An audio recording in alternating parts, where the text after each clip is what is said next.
Halo, bertemu lagi di channel ini. Dan untuk minggu ini aku punya 3 berita. Jadi tanpa menunggu waktu lama, ayo kita langsung lanjut ke beritanya. Let's go! Pledis Entertainment hari Senin lalu mengonfirmasi kabar bubarnya boy group New West, sekaligus comeback terakhir mereka sebagai grup di bawah naungan Pledis Entertainment.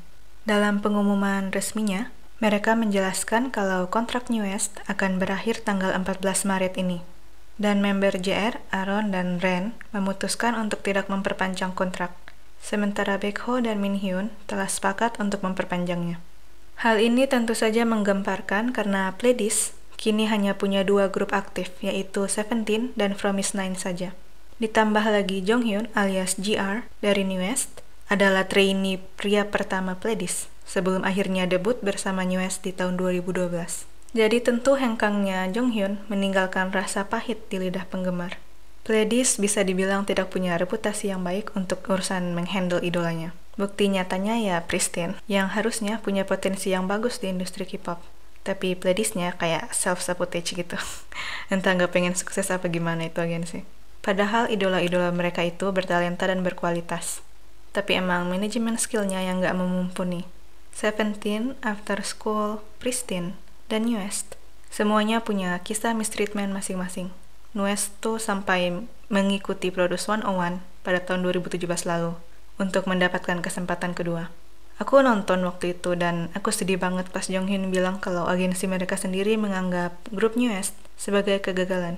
Baekho juga bilang kalau New West adalah grup yang gagal dan ingin menjadi seperti IOI atau Seventeen. Kahi After School yang menjadi mentor acara survival itu sampai menangis saat melihat member New West. Sedih memang mengingat mau seberapa bertalenta atau pekerja keras kamu dan grupmu, kamu bisa tetap jatuh gara-gara agensimu. Anyway, setelah Minhyun menang di acara survival itu dan menjadi member 101, member New West yang tersisa membentuk subunit bernama New West W atau New West W dan berpromosi sambil menantikan kembalinya Minhyun. Dan setelah masa kontrak 101 selesai, Minhyun pulang dan nama grup kembali menjadi New West. Setelah itu, mereka sempat mengeluarkan beberapa album dan lagu, hingga sampai pada saat ini, di mana mereka akan mengeluarkan album terakhir mereka. Album atau lagu perpisahan memang selalu terasa pahit. Album ini akan berjudul Needle dan Bubble, dan akan dirilis pada tanggal 15 Maret nanti. Aku nggak tahu ya apa lagu ini akan dipromosikan di acara musik atau tidak. Tapi kemungkinannya kecil sih karena kontrak mereka sudah berakhir sehari sebelum album ini dirilis. Tapi terlepas dari itu semua, aku harap semua member New West bisa berjalan jalanan yang penuh dengan bunga dan bisa melihat kesuksesan di hadapan mereka, entah dalam industri ini ataupun di luarnya nanti. Semangat untuk fandomnya, love, dan mari buat comeback terakhir ini penuh dengan cinta dan dukungan untuk New West. Jadi, nih tweet lewat di TL-ku. Dan ya karena nggak jelas jadi pengen kebahas for fun aja. Jadi ayo kita masuk ke beritanya. Jadi kamus ini asalnya dari sinetron Indosiar berjudul Asmara Dua Dunia.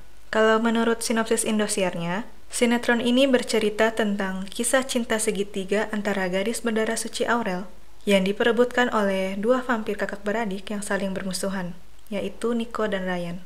Perlahan, Nico dan Ryan mengetahui bahwa Aurel adalah kunci untuk membangkitkan Kirana, gadis pujaan mereka di masa lalu yang telah mereka cari selama ratusan tahun.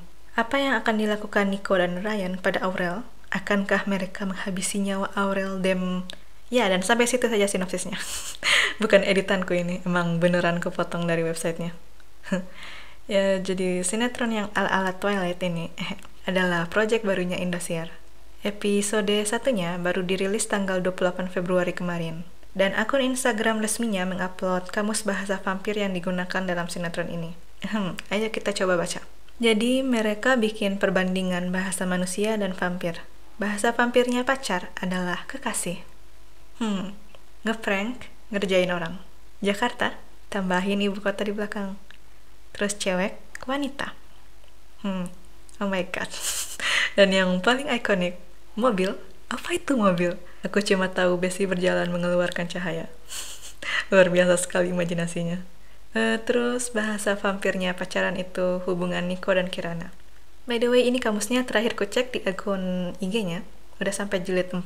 Dan entah kenapa jilid 2-nya ini nggak ada. Entah dihapus atau gimana, nggak tahu juga. Oke lah, ayo kita lanjut ke jilid 3 dan jilid 4. Foto dalam bahasa vampir adalah gambar dari bentuk rupa. Sementara healing kalau menurut kamus vampir adalah menenangkan pikiran. Oke, jadi untuk kepentingan berita ini, aku nonton episode pertamanya lewat TV on demand. Dan aku akan menjudge nih sinetron berdasarkan episode pertamanya saja. Ya, sangat akurat. Ingat, ini cuma opiniku saja. Oke, pertama-tama, mereka pakai musik 24/7. Coba aku ulang. Mereka pakai musik 24/7 dan sering kali nggak nyambung sama situasi. Terus aku jadi gak bisa denger dialog pemainnya karena volume musiknya tuh sering kali lebih keras dari suara pemainnya. Nggak pakai musik latar untuk beberapa adegan tuh nggak apa-apa kok. Justru itu bisa membantu penonton lebih fokus dengan dialog pemainnya. Nah, makanya aku emosi banget pas nonton gara-gara musiknya. Terus actingnya, cukup satu tweet-in aja untuk menjelaskan keseluruhan actingnya. Kayak vampirnya itu kenapa suka banget nganga, coba. Aku geli sendiri ngeliatnya. Ya, tapi kurasa ini juga bisa dibilang totalitas mungkin dari aktor dan aktrisnya. Terutama pemeran Ryan, sangat menghayati sekali jadi vampir, apapun definisinya. Kemudian editan sinetronnya, rasa-rasanya tuh kayak perpaduan drama India dan Korea. Mulai dari shoot berbagai angle yang sebenarnya nggak perlu, dan juga adegan tetap-tetapan super lama yang bikin aku darah tinggi ngeliatnya. Untuk dialognya juga aku lihat sering menyisipkan bahasa Inggris gitu, dan itu mengingatkanku pada adegan sinetron Layangan Putus yang viral itu. Kamu bawa dia ke Kapadokia. It's my dream, not her. My dream, Mas. Oh, kamu gila. It's my dream, not her. My dream, Mas. Itu udah jadi meme terkenal. Karena emang ikonik banget itu. Bahkan sampai yang nggak nonton Layangan Putus pun tahu tentang meme ini. Dan sering dipakai juga sebagai copy pasta di Twitter. Ya, jadi mungkin saja penggunaan bahasa campur ini taktik untuk membuat sinetronnya viral lagi. Ya, sekarang setelah nonton filmnya, ayo kita baca perkenalan karakternya, yang juga diupload di akun IG Asmara 2 Dunia. Ingat, ini reviewku ya untuk karakternya. Nggak ada maksud ngelempar hate sama sekali ke aktor dan aktrisnya. Cuma gregetan aja sama perwatakannya. Oke, Aurel, manusia. Seorang cewek cantik, baik, dan bersahaja. Keturunan darah suci. Dan menjadi incaran para vampir. Aku nggak punya komentar apapun soal dia sih, karena di episode yang aku tonton, yang episode pertama itu, satu-satunya episode, nggak terlalu kelihatan sifatnya, jadi pas. Oke, nah kemudian Nico. Nico adalah vampir yang jatuh hati ke Aurel, dan punya kekasih di masa lalu, yaitu Kirana, leluhur keluarga Aurel. Jadi dia ini suka dengan dua orang yang berbeda. Terus dia adalah pemimpin kaum vampir di kawasan Gunung Merapi. Dari yang ku tangkap dari episode 1, karakter Nico ini juga nggak terlalu kelihatan sifatnya apaan sebenarnya, sama seperti Aurel. Nah, Ryan di sisi lain sangat kaya akan karakter. Ryan adalah vampir juga, adik Nico yang memiliki sifat jahat dan punya banyak rencana untuk membunuh Aurel. Tapi katanya dia juga mencintai Aurel, sama seperti Nico. Nah, kalau lu suka sama Aurel, kenapa lu mau ngebunuh dia? Tapi ya pokoknya Ryan ini kayak punya dua wujud berbeda. Saat jadi vampir dia sangat ekspresif. Sementara pas nyamar jadi manusia biasa, tingkahnya kayak robot. Bak langit dan bumi banget perbedaannya. Oke, ayo move on aja. Berikutnya adalah Kirana, kekasih Nico dari 300 tahun yang lalu. Dia itu awalnya adalah manusia yang berubah menjadi vampir demi hidup abadi bersama dengan Nico. Kirana adalah nenek moyang Aurel dan berasal dari keluarga pemburu vampir. Jadi intinya karakter si Kirana ini adalah bucin. Next, Larasati, manusia yang merupakan ibu kandung Aurel yang sifatnya ramah dan berasal dari keluarga pemburu vampir. Larasati selalu melindungi Aurel dengan kalung berliontin syafir ungu. Ya, nggak ada komentar juga untuk yang ini. Berikutnya adalah Sylvie, vampir yang merupakan adik kandung Nico dan Ryan. Dia berteman dengan Reno, berani dan belak-belakan. Ya, kayaknya Sylvie ini adalah salah satu vampir baik. Aku pribadi lebih tertarik dengan kisah cintanya dengan Reno jika dibandingkan dengan kisah cinta tokoh utamanya. Oke. Lalu ada karakter Reno, anak indigo yang baik dan pintar yang tinggal bersama keluarga Aurel.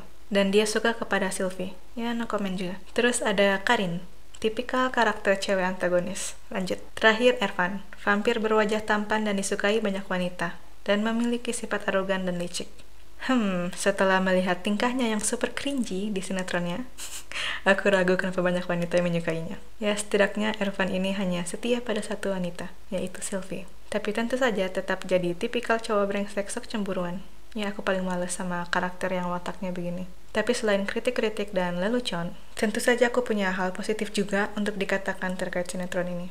Menurutku ya, plotnya itu sebenarnya bisa sangat menarik jika diasah dengan baik. Dan tentu eksekusinya juga akan sangat menentukan. Biasanya kan sinetron yang cinta segitiga semacam ini tuh karakternya anak-anak ABG ya. Contohnya kayak GGS itu. Kalau yang karakter orang dewasa tuh biasanya untuk sinetron-sinetron pelakor dan azab.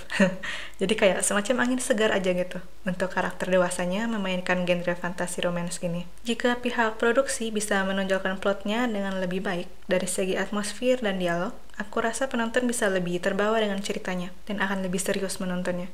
Karena aku lihat banyak yang nonton sinetron ini cuma sebagai hiburan dan bahan candaan aja. Dan tolong ya, berhentilah menggunakan musik latar di setiap detik adegan. Itu menurutku justru ngancurin atmosfer adegan dan mengganggu konsentrasi penontonnya untuk fokus pada dialog para karakternya. Ya, tapi terlepas dari ini semua, aku tetap memberikan jempol kepada tim marketing dan produksinya. Karena mereka berhasil membuat sinetron ini jadi bahan pembicaraan. Jadi ya, kudos to them. Aku berharap yang terbaik untuk semua pihak yang terlibat, dan semoga sinetron Indonesia akan semakin berkualitas ke depannya.